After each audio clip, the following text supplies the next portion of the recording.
Hi, everybody. Today is December 8th, 2021, and this is Coronavirus Conversation. I'm Dr. Randy Bach. I'm happy that you are allowing me within your computer, your phone, your world. And we're going to take a little bit of a tour around coronavirus. Um, it's imperfect. I've been rather busy. I'm taking on a new job and getting a book ready. So the coronavirus preparations are not necessarily up to my own perfect, well, imperfect, but standards where I'd like this to be.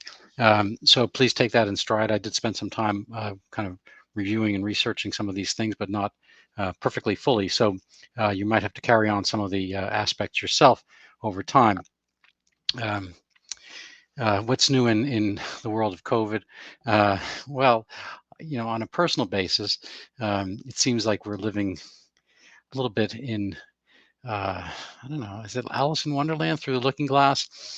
Sometimes you're there, sometimes you're not. Sometimes there's, I guess Alice had one pill that would make you, or the Mad Hatter, I guess, had one drink that would make you small and one drink that would make you large. It was memorialized by Jefferson Airplane in the late 60s, early 70s.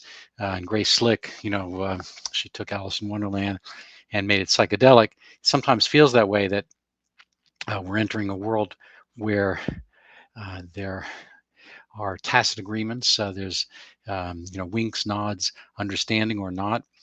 There's kind of a very visible political frisson, to use the French word, of kind of a feeling, like a chill that you get. I'm working in a town outside of Boston right now, and on occasion I've had chances to go into stores in that location, a little bit more exurban, suburban, um, and things are, wildly sane. I mean, it's a relaxing thing. Was at a restaurant. People don't really make the pretense of doing very much with the masks. The staff, by our Lord and Master, Governor Charles Baker, um, edict, which is long overdue to have been removed. Um, People have them on, but they don't make you wear them for the magical 15 or 20-foot walk of shame from the front door to your table, wherein people all around you are not wearing masks, operating under the illusion that somehow, if you're standing up by the front door, you're more likely to get COVID, even though that's where there's more ventilation, but you're okay for sitting down. Who knows what this all means? And uh, there's a lot of other indication. I'm not going to go into all of them. That people are a little bit over that. I had went to a gas station slash convenience store today, and nobody made any real word about it. I was kind of just milling around while the gas tank was filling up just to keep warm, and looking around. Oddly enough, there always used to be newspapers there. Now they just kind of dropped that. There are no newspapers. Sometimes I don't really get the newspapers except glancing at things online. But I always like to see the panoply of newspapers, see what's kind of what they choose to put up. But this convenience store has completely got rid of them. I think, is that a good sign, a bad sign? I mean, I think it shows lack of interest in the paper. Probably that's environmentally good, because pixels are a little bit more efficient. You don't need a whole newspaper to get the few couple stories that you may or may not read, crossword puzzle or something like that, and it's much more efficient otherwise. Anyway, it's interesting as well that there's kind of this sensibility. We had a little bit of a holiday dinner for my workplace, and they were remarking that they got straws with their drinks. People ordered Coke and lemonade and iced tea, whatever was a lunchtime thing, pretty light. That wasn't a 3 martini lunch. And everyone was really happy they got straws, and the straws looked so sturdy that people thought they were plastic straws. In fact, they were, kind of a new paper of some type or another. But it seems so quaint to think back just a couple of years ago that people were all worried about plastic straws ruining the parent planet, and now they just throw away masks endlessly. I um, have this. Uh, I've got a few weird ticks or quirks. One of them is that I like to clean up the areas where I'm walking. And so when I walk the dog, I strap him around my waist. It's got a special leash for that. So I've got both hands, and I have a like one of those shelf grabbers, 3 foot length. And I pick stuff up. I carry a couple plastic bags and fill them, empty them as I go. And there's so many masks. I can't even tell you. I started, last year I was taking pictures of them because they're all different places, and I thought they'd be an interesting set of artifacts when we look upon all this as so quaint in its own time, if ever. If that is, presuming we leave this cycle of hysteria, pandemia, panic, and manipulations and so forth. But at which point, so getting back to the conservation thing, it was great having a straw, and they thought it was so awesome to have a plastic straw, which are sturdy and don't dissolve. But they've kind of figured that out, I guess, a little bit. So these are great straws, even though they're paper, and they did not wilt over the length of lunch. But in the meanwhile, people are just throwing away all these masks, and they all basically have a strip of aluminum, at the very least, on them. And they're garbage and they're paper, and people just toss them, and they use them over and over and over again. Plastic gloves, I pick them up all the time. And I used to just pick them up. This is kind of a mystery for my listeners. There's a little kind of a lakeside, brookside park, and there's a kind of a cul-de-sac dead end. And I invariably found these little bottles of Fireball whiskey, the nip size, and always with an inverted glove. This is back in the ancient days, pre-COVID. And I always wondered about that, and I'm going to leave that up as a question. If anybody wants to attack that, what I came up with is a rationale that I always found those two things together: a little whiskey bottle and an inverted glove, on these kind of quiet places along the park. Anyway, now I find lots of plastic gloves, but they're blue, and they seem to be COVID gloves. People are just germ phobic. I still find it incredibly sad, and I literally do find it sad when I see these.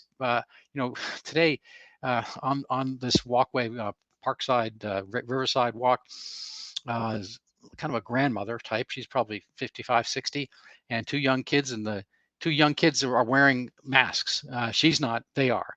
They have zero risk of getting illness, and they're wearing masks. And I see this all different times in different ways, and there's just all kinds of going overboard with the various aspects of I don't know what to say about it.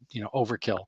Um, uh, there's a lot of stuff going on. I'm not going to be able to cover it all because the political scenes keep changing, but a lot of it is in the wrong direction. I think that these variants, I like to point out that the common cold, it consists 20% of them or so are coronaviruses. Where did those coronaviruses come? They came from other coronaviruses. Viruses mutate, and they're I don't know what number, hundreds of millions of replications per humans, per infection and so forth. So they have the ability to mutate and whatnot. The viruses don't have brains, but in a group sense, they are more successful if they don't knock over their hosts. It's a little bit like a mosh pit. Or if you go to a concert, the back in the day when we had concerts and people grouped together very closely and tightly, this one other thing comes to mind that people think if they're going to be wealthy someday, they want to get their own island, or their desert kingdom, or live on top of a mountain and so forth. But as Barbara Streisand said, people who need people are the luckiest people on earth, or something like that. Well, people actually are really happiest when they lose their individuality, when they lose their sense of constraint. And so they go to huge concerts and they scream, or rallies, or whatever, and they yell stuff, or sports things. They go to the football, the Big Ten or the NFL or whatever, and they get to scream at their, along with everybody else. It's hugely liberating, and they lose their sense of what they have to do. Their sense of having to think. I think there is, a certain aspect of our kind of innate instinctual tribal sensibility that we just want to be part of something and yell and scream and go into battle, or show our cohesion as a group. And getting back to the mosh pit, so people are all overjoyed to be all kind of together and screaming for their favorite rock band, country band, whatever it happens to be. And at various times back in the 80s, 90s, and so forth, and probably recently, I don't go as much or ever anymore. But the singer or somebody would jump into the top of the crowd, and then the crowd would kind of like put their hands up and like centipedes walking, kind of move this um, singer, whatever, from place to place, and then back maybe to the stage or whatever. And other people would kind of get up on stage and jump to the throng. And this happened in small clubs, large venues, and so forth. Now, just getting back to virions or viruses, if the singer were 1,000 pounds, this would not work. The singer would jump into the crowd and boom, they'd collapse. He'd knock over and break a few bones and probably hurt himself along the way.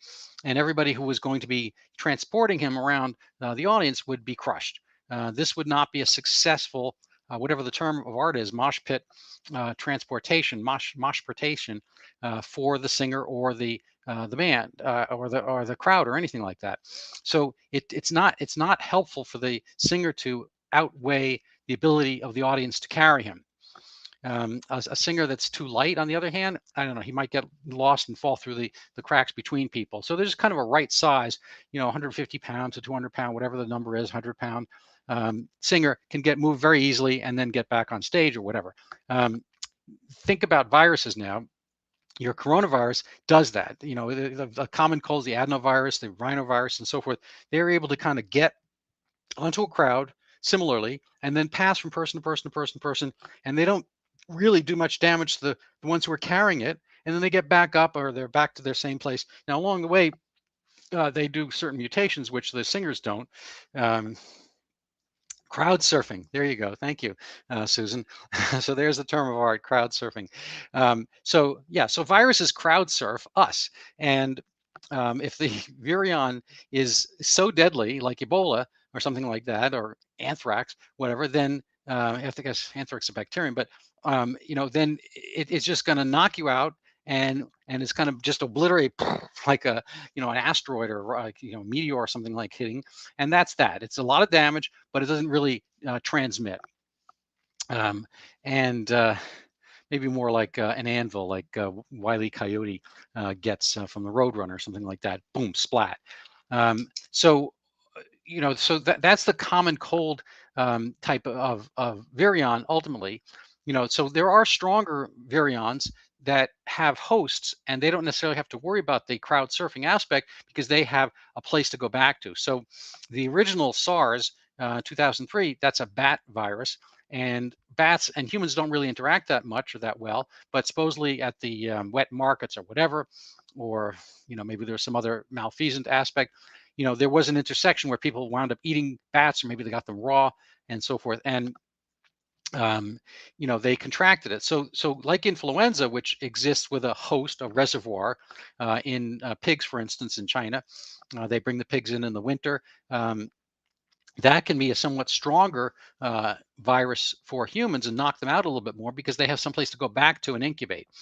But since COVID doesn't apparently have a natural animal reservoir host, and we're not living in the dark ages with rats running around our houses in a good part of the world, that is, and it doesn't appear that there's much transmission otherwise, and we don't, in the United States, we don't keep our domesticated our domestic livestock in-house and so forth.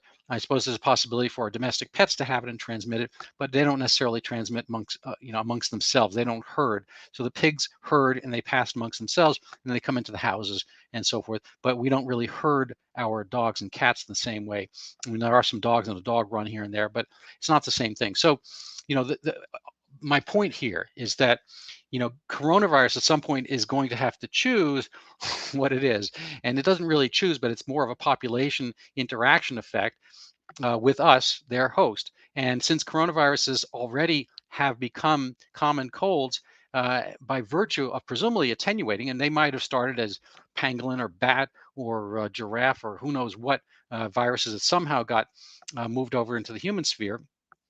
So too will COVID at some point attenuate. That is, it becomes milder and milder, so it doesn't knock over the host. So it can crowd surf. So if it weighs 1,000 pounds, there's no crowd surfing. If it weighs 500 pounds, there's no crowd surfing.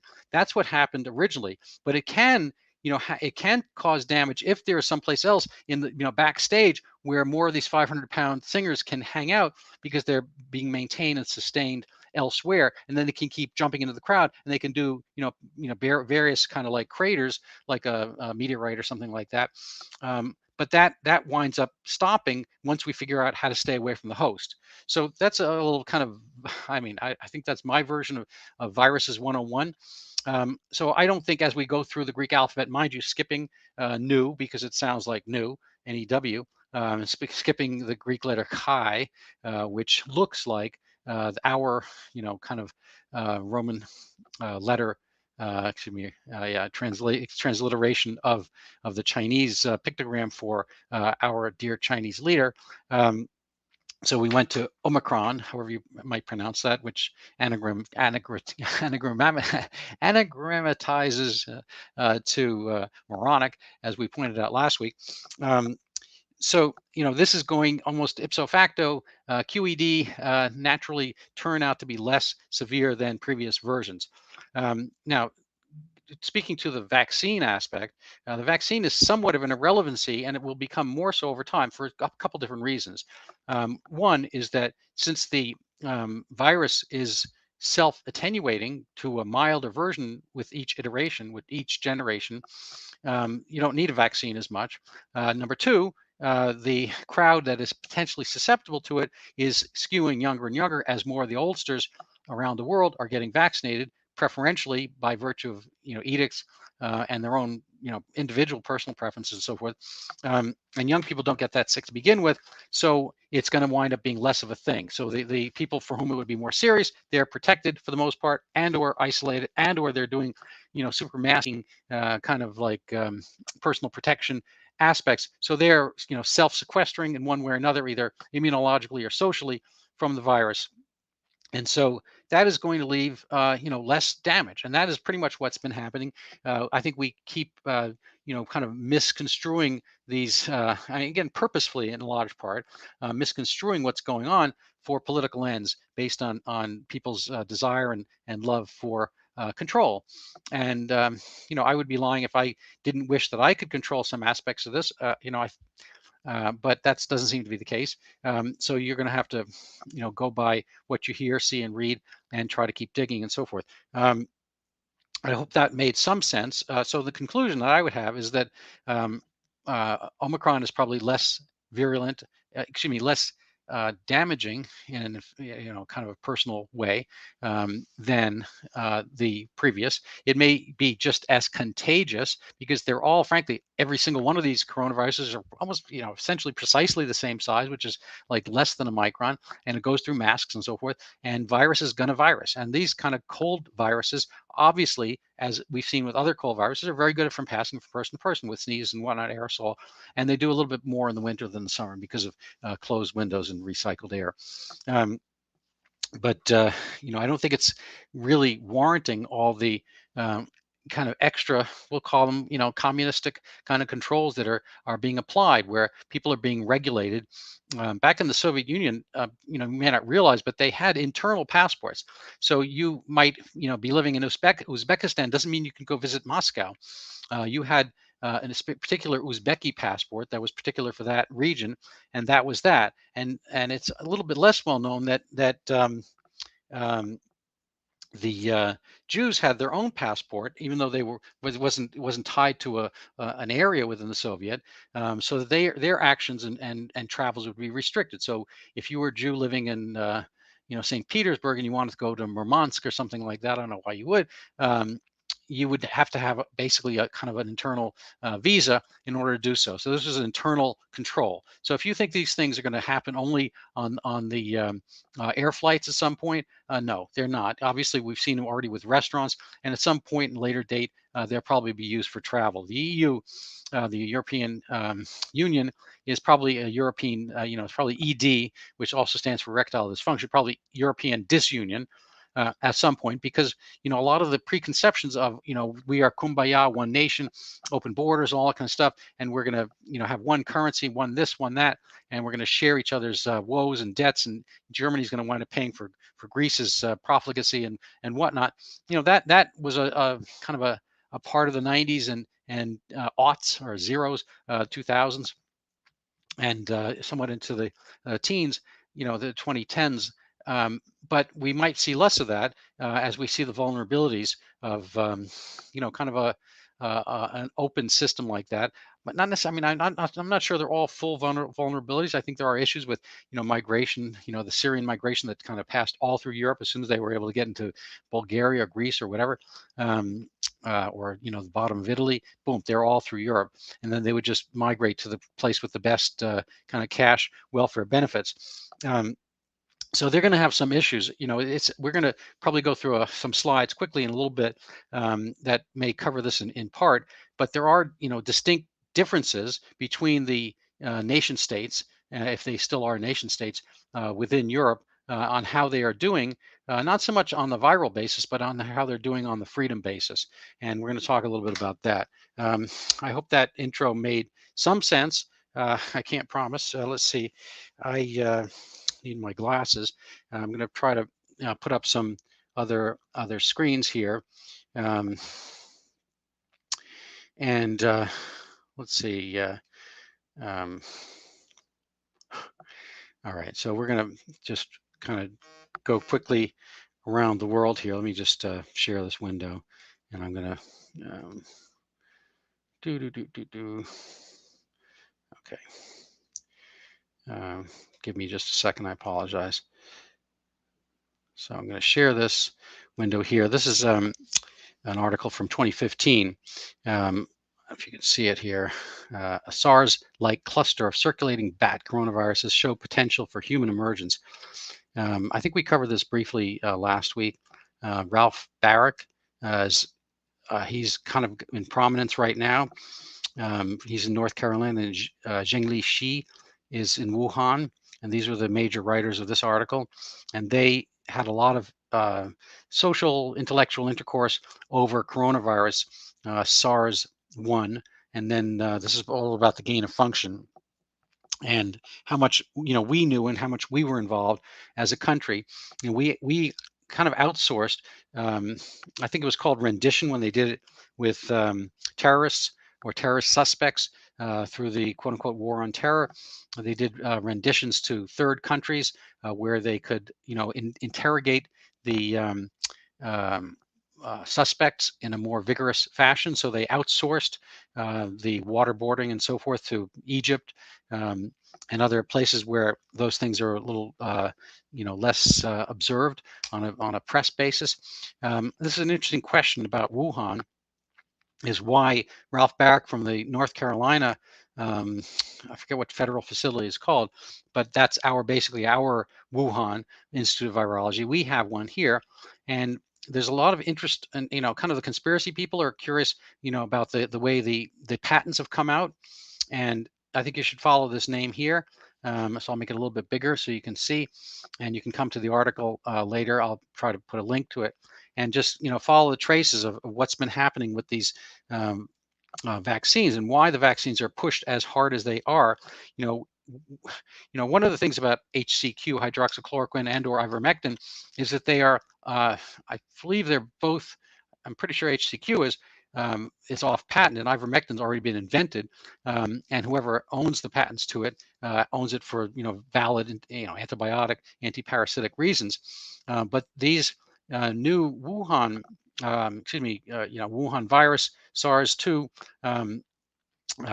treatments, they coincide a lot with the laboratories in question. So the question is why we were offloading or outsourcing or doing rendition on the SARS virus to China, and why we were paying them to do some of the research, and how much of it as well we were aware of and responsible for. I think St. Anthony of Fauci is going to have a fair reckoning to do, even though he's been whistling past the graveyard, and in this case almost a literal one. So what else did I kind of go over? This is an older slide from October. I'll just make it bigger. So it's a GIF, I guess. I hope you can see it in real time here. These are the certain European leaders. Obviously, this is Boris Johnson. I don't know the names of everybody else here, and I apologize. But with cameras, without cameras, and you could watch this all night long. We see this a fair amount. The kind of gross hypocrisy. What else we have here? so there's a letter to Dr. Ralph Barrick about North Carolina and whatnot. So Xi Jinping is a commentator, international affairs, writes for the China Daily. Basically, this is a Chinese PRC functionary, and he's attacking the U.S. as the author of the COVID um, uh, SARS, CoV-2, Wuhan lab. So it's kind of an interesting piece of propaganda. This is from China itself, the ChinaDaily.com.cn China. So I'll send the link for this as well. It's just interesting to see, the attack from the other way. We just make the assumption that it's the China virus, and this was done in 2021. So this is post-Trump. So it's not even, Mr. Trump, blonde hair, whatever, yelling China, and here the virus itself is laughing at that proposition because, oh, after all, it's the United States. I think this is actually, 15% right. There's a little bit of truth to it. What else do we have here? This is a nice little thing you might take. I don't think we're going to have the time to do it here. This is a COVID charts quiz, and I'll put up a link for this as well. See if you can take the quiz, see how well you do. And it's really the point of this quiz is showing who, whether human actions really make a difference. I've pointed this out in one of our episodes on North Carolina versus South Carolina, and uh, um, uh, they had the same size, same number of people, pretty much the same population. They both have Republican governors. One did lockdown, one didn't, and they had almost identical patterns of infectious spread and so forth. So there's very little that all these edicts actually do on a real basis because the virus goes through masks, it hangs around people and whatnot. Let's see. I just want to give a shout out to Alex Berenson, who's always been an inspiration. There's an article here from the Federalist from a couple days ago. Corporate media doesn't want you to listen to Alex Berenson. He was my favorite Twitter feed, and so for all the good links I've gotten from him, I want to give a shout out here. I think you have to go out of your way to follow him. I'm pretty sure he's on Substack, but I'll put a link to this so you can find the links. There's a couple other things here. This is Euromomo, which maybe you shouldn't say to people right off the bat, .eu. And this goes over the various kind of case fatality rates and incidence rates and so forth through Europe. And I'm not going to have time to spend a lot of time on this, but I do recommend that you check it out. There's graphs and maps, and they provide some interesting data because it's a little bit more age segregated and somewhat easier to find than what we find with our own CDC data. Or at least for me, I find this a little bit easier to access, and the Israeli ones sites as well, age stratify. And so a lot of what we see with case reporting and so forth, they don't talk about the ages. When we see deaths, we don't see who's dying and whatnot. And this goes, this has an interesting part about excess deaths. So within these red lines here, and if you can see them, you would see if it goes above this, you'd see basically a substantial increase. And this is corrected. There's a little bit of zigzagging based on day of the week, that kind of stuff, because nobody wants to work at Saturday, Sunday. Nobody wants to report deaths. And so this is kind of what the normal range would be in bluish gray here per age group. And you see that COVID. Well, this is through the years. This goes back to 2017. So if you want to, check the more recent stuff, this is goes into 2020, 2021 here. You can see that there were some increases in case fatality, or in general mortality rate, but pretty much in the older age group. So here's over 85. They had relatively, but if you look on the left-hand side here, you see the number of deaths are actually, smaller numbers than the groups that have more people. Well, I take that back. There are higher numbers in these cohorts which have very much fewer people. Like there's only about 1% of the population, maybe 1.5% of the population over 85 years of age, or it might even be less than that. And so their deaths went up, but that's not much of the population. Your majority of your population is median age depends on the place and whatnot. We're talking about most of the population, 44 and below, and COVID really wasn't a thing for them very much at all within this duration. So they're pretty much banded, tightly banded around their normal death rates. And ditto for young people as well. Here's 0 to 14. Here's all ages. When you take them together, there were some increases, but again, these principally came from these older age groups. So there are more people in 65-year-old group and whatnot, and so this is a problem. And again, when you get into the 45 64-year-old group, it's mostly people with comorbidities. So this is a bimodal illness, COVID. The people who are young, if you're under 50, pretty much without comorbidities, this is not an illness for you. You shouldn't really have done anything because it doesn't affect you. So this is a nice little graph here. I'll make a note of this one to put in the links later on. There's another longer paper I'll link as well, which talks about infectious fatality rates. I'm not going to go into this about COVID. What else do we have here? This, I guess, goes back to my first point about Ralph Barrick. I apologize for that ad there. And who has the patents for COVID. So I'm going to do a slideshow in just a second here. Let me get this prepped for you.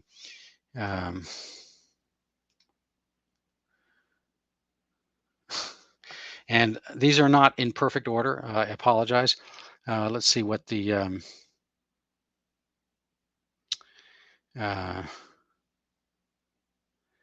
let's see. Yeah, a couple good points here. Well, let me get to the question first. Are routine PCR COVID tests differentiating between different variants?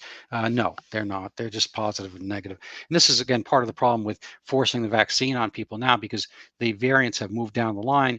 And so the vaccines are ancestral, and they are referring to the pre-Greek letter versions of COVID. And so that you're getting a vaccine that looks like somebody from which it's already, changed. So if you saw the first of the Brady Bunch, maybe the wrong example. I'm trying to think of uh, what was it? The Partridge Family. I think they were related. Or at any rate, the Osmonds or something like that, whatever, or some other family band. You see one, you get used to looking for one, and then the other one comes along and looks sort of like that. It takes you a little while to realize they're part of the same family. So we are right now getting vaccines to a version that's old. But no, regular tests are just positive and negative for COVID. They don't refer to variants. Variant strains have to be done further in the lab. And then another point here from a listener is that the authorities must continue to require testing, otherwise the case demic will end. Well, that's an excellent point. We're going to get to that in the slides. So let's see what we can do here. This is a couple slides together. The CDC should roll out a new program, get the shot or get shot. This is a serious tweet from somebody, I don't know, Lars McMurtry. The unvaccinated need to be rounded up and lined up in front of open trenches. Their choice is simple. America has had enough of their virus. We need to get back to normal life, with or without them. So it would be normal life. We would get back to normal life if we basically executed, some, I don't know, 20, 35, 30, 40% of the population, whatever it happens to be. And a bunch of people who don't need the vaccine, as we showed from the other data before. Everyone easily under 44 and healthy, probably under 50 and healthy, don't need the vaccine at all. And we'd be assassinating them, and then we'd go back to normal life. That's awesome. So here's normal life as a joke. San Francisco police are looking for any information about this man caught not wearing a mask in the supermarket. Well, this is a little bit about San Francisco, because crime is going nuts, and they're not prosecuting this, but they are prosecuting this. And to that point about what is normal, this guy here probably is yearning for the halcyon days when Andrew Cuomo was a hero. And he was followed, mind you, by a bunch of governors, Democrats all, who did exactly the same thing, who forced COVID-19 infected patients back into the nursing homes. So if you want to talk about actually killing people, this was state sanctioned, or state ignorant or whatever. Tom Wolf's health secretary was one Dr. Levine, who's now a national, if not international, figure. This is kind of lunacy. I'm going to do, there's going to be a lot of kind of fun memes, slides that I've been picking out, so I hope you like them as well. A guide to protecting yourself against the deadly Omicron virus variant. And you basically use earplugs. I can't believe it's Omicron season already. I still have my Delta decorations up. And this one here is maybe a little harder to see. Good Morning Britain, which I guess like Good Morning America, had a poll and they took it down immediately because they were asking, is it time to make vaccines mandatory? Speaking to the previous gentleman's point, and everybody said no. So they took the they took the tweet down. I wonder why.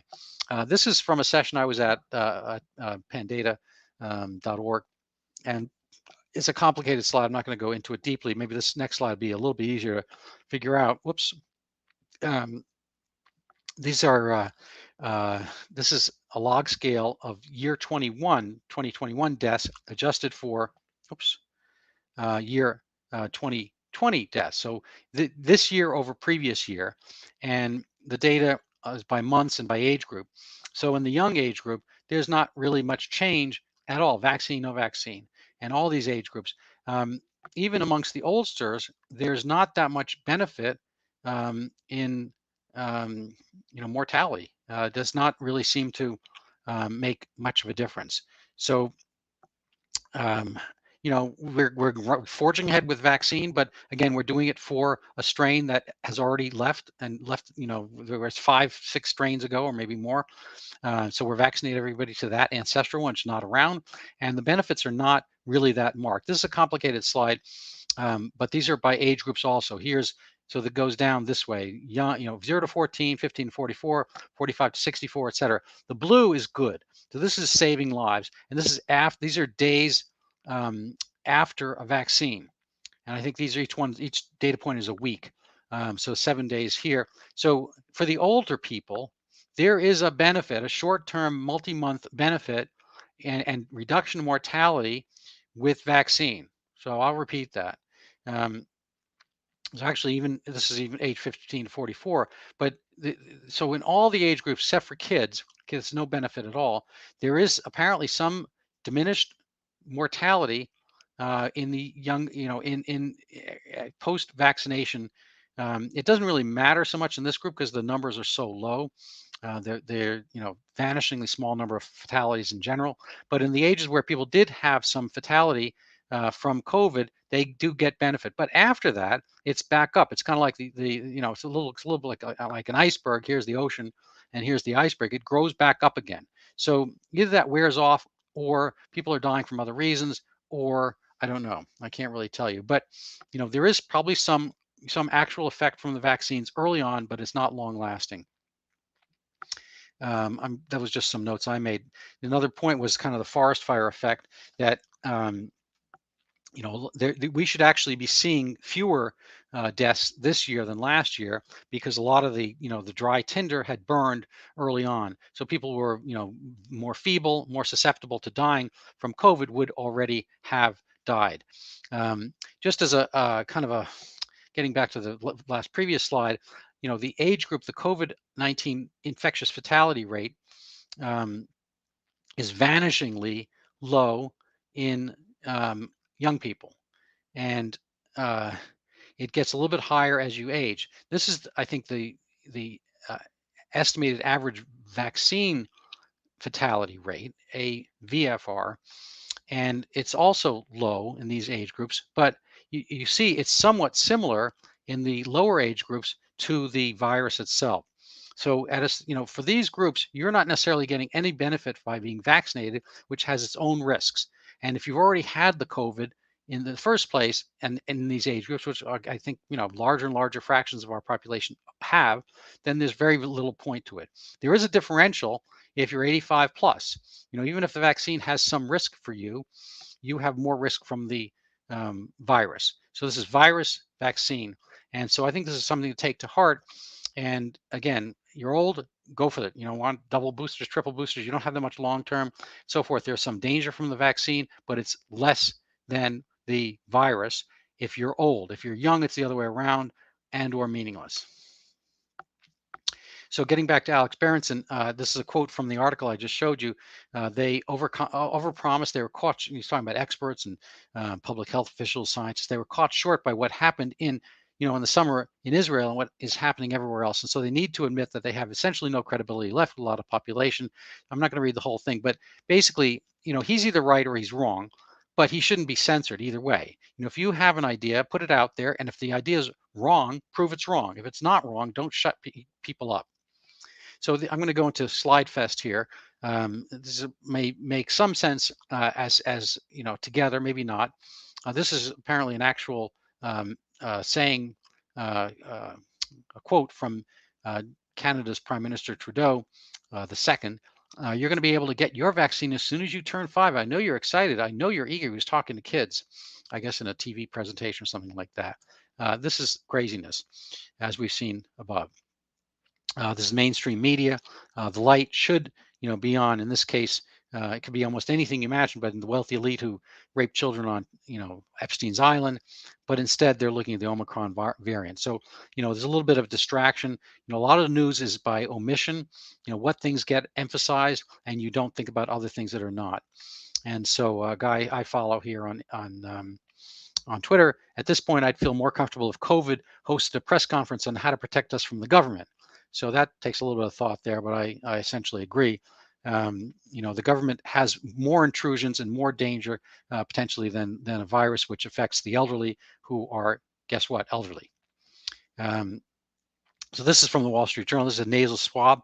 I don't think nasal swabs should be done this way. I had one myself a few weeks ago. I had to be in the hospital, and they do like a really intrusive job. I've done thousands of swabs like this to get antigen testing for the flu and whatnot. If you just blow your nose first, then all the mucus is in the front. You don't need to do very much of this. You don't need to go dig deep. You just blow your nose, and it's all that wet stuff is right there. You get it right from the antrum of the nose. You don't have to like go through all this painful part. But there's a little bit of this kind of vindictive aspect. My 5th booster didn't work because you didn't get your first. And so I think some of the anger is taken out here. I might be wrong. I just think there would be an easy thing to institute to make this an easier to, if you had to do this lunacy, make it easy on people. So they just blow their nose a little bit, get the swab, the testing would be fine. I'm sure you could prove this. Again, this is a little bit of hypocrisy. Going back to the previous slide, if Trump were still president, you can bet that the vaccine fatality rate would be prime in the news. And so this is similar to what's going on with the travel ban. When Trump did it, it was bad. Biden does something similar, that's great. These are the slides on the right are just factitious. They're jokes basically, but they apply. So the same kind of thing. This is not a joke. These are actual tweets a year and a half apart from one Ms. Harris. I think you might recognize her from public service. And basically pointing out the same thing about the travel ban undermines our nation's core values. But now it's basically cool. And this is a little bit different. It's cut off, but a cancer patient gets coronavirus, died of coronavirus. An AIDS patient, I would say HIV, gets coronavirus, died of coronavirus. Person with a car crash, coronavirus, obviously died. But a healthy older person dies after getting vaccinated, died because they were old. So this is a way of doing the same basic thing. It's diversionary. Here's a couple more slides. You can figure these out yourself. So tell me, these variants you speak of, are they in the room with us now? Yes, there are variants. I think if you look carefully, you'll find variants, but they are distinctions without a difference, very likely. So this juxtaposition, I found this tweet. If you don't recognize natural immunity, you are anti-science. Well, that's true. Nobody phrased it that way. Wikipedia itself has been polluted to change the essence of what herd immunity is, to make it vaccine oriented. Here's just our life these days, just another shot from the Wall Street Journal, from an airport or wherever. Everyone's masked up. They're not close to each other. This terminal probably has like 40-foot ceilings. Are they at any risk from getting anything from each other? They're probably all vaccinated. No, this is craziness. The masks, have to go. People need to get smarter. So here's, I don't know if Linus actually said this or not, but he could have. And here is the same type of thing. Amy Siskin, she organized those, I think the pussy hat, the pink hat, resist marches against Trump. She got an anti-Trump book and whatnot.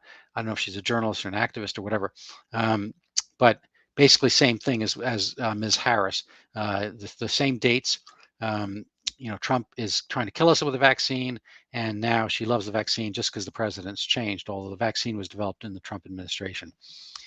Um, Same thing about Mr. Berenson, about what you have to do and whatnot. This is a street sign that, not a street sign, it's a private sign, and I wonder if we will have a turnaround. No turnaround. Every time I go by this thing, I wonder whether it's a deep message. And over here, this is maybe a little bit hard to see in the edges. The UK does not have vaccine passport. They are doing better. They have fewer patients in intensive care. Mind you, the ones with the highest numbers, this is 60 per million people. So there's still, not a lot. Belgium has 10 million people or something like that. So 60 times 10 is 600 people in the ICU in a whole country, and then you're supposed to lock it down based on that. I mean, really? I mean, I'm not sure Belgium is, but Austria is probably not that much bigger, and they're doing lockdowns and whatnot. Italy's doing passports, and I mean, it's just craziness. I just don't get it. There's not that much damage being done right now. So this is a long quote. You can pause this if you want. This is the local newspaper here. It's kind of I apologize, it's a dark slide, but keep down the recognition aspect. But my point is, she's getting her picture. She's on the front page of the local newspaper. She's probably never been, never will be again. And it's her store advertising her. And this is the look she has to have. I find this, I don't know if it's virtue signaling or she's just trying to show she's got a safe space. I find that really sad. Her business probably suffered a lot during COVID, and here's her chance to put a big smile on and attract people into the warmth of her store and whatnot. And we are damaging ourselves. We're doing it in so many ways, and it's damaging to the kids and so forth. So maybe go through some of these slides quickly. This is kind of a juxtaposition. This one's here is a joke on the right. He didn't say that, but that's a joke quote. But over here is basically the essence of this, that we are making Americans jump through hoops, but anybody can enter from anywhere, basically from through the Mexican border without any testing. Does that make any sense? The NIH director himself, everyone thinks it's Fauci. It's not. He's the NIAID. That lockdowns don't really accomplish that much. Here's a little bit of the hypocrisy. Mr. Biden is in a restaurant without a mask when he tells everybody to wear them. This slide at the right actually happened to me at a restaurant. When I say it happened to me, these people were in the restaurant, and for easily a half hour, they're both wearing masks, chatting away, so forth. I figured eventually their food was going to come, and yes, it did, and they took the masks off for the duration. I don't get it. I don't understand why people do this, what the point is. And there's a quote here. I don't know if this applies, but you can read the quote if you like. I just don't really get the point. They're both they know each other. They probably chit chat or maybe shared a car on the way over. I have no idea. And they're wearing not just a mask, but this is the N95. This is super duperest mask you can have. And as soon as they got their food, which took actually a while, it was a pretty slow restaurant. They took them off. I mean, I just don't get it. Like, what does that accomplish? The NBA. I was watching a game the other night. It's Portland, Boston, and the NBA makes stupid rules. We pretend to obey them. So they nominally have the masks on, and what is that proving? I have no idea. The whole thing just looks so stupid, and I don't know. The NBA does this because why? I don't know. And here's a quote you can read. This is true. Italy's making restrictions with a super green pass. I don't know if the slide capture is correct, but because it's not in Italian. But basically, that's what's going on. So the moment you show a Vax Pass anywhere, you have bought into a segregationist system. Eventually, that system will prevent you from doing something you want to do. And that refers earlier to what I mentioned with the Soviet. A couple longer quotes here. I recommend you pause this and look them over. They're similar ideas. Basically, George Carlin's talking about the importance of individuality, independence, and integrity. So, if you stay safe, I'll stay free. You stay compliant, I'll stay defiant. You say bah, I'll say nah. The final variant and communism. And this one is I don't really buy into this perfectly, because I think that testing positive for COVID doesn't really mean that much. It just means you had a positive test, and you might very well have the virion, but really the question is whether you're getting ill or whether people are getting ill. I had a contractor tell me he couldn't finish a job this week because his employees had turned positive for COVID. And so I wrote back, are they sick? No, they're not sick. They've all been vaccinated. They're fine. But, it just becomes a bureaucratic thing like the NBA, where you can't play in the game, where you can't go to work because, you've tested positive. But this test, has its own issues. But even if it's completely accurate, it does, again, it's another distinction without a difference. It doesn't really mean that much. So I think that's it for my slides. Um, I hope that was reasonable. Um, and I'm going to call it an evening. I hope you have a wonderful week. And please let me know how I can help you. And what else is exciting in my life? Again, I'm working and finishing up my Zika book. So if you're interested in that or getting advanced copies or anything like that, or want to help me promote it, ideas and whatnot, let me know. I'm probably going to try to do a promotional in Brazil and get one more disease off the ledger. So have a good evening. Thank you so much. And I'm happy to have had you, as my company. Bye-bye.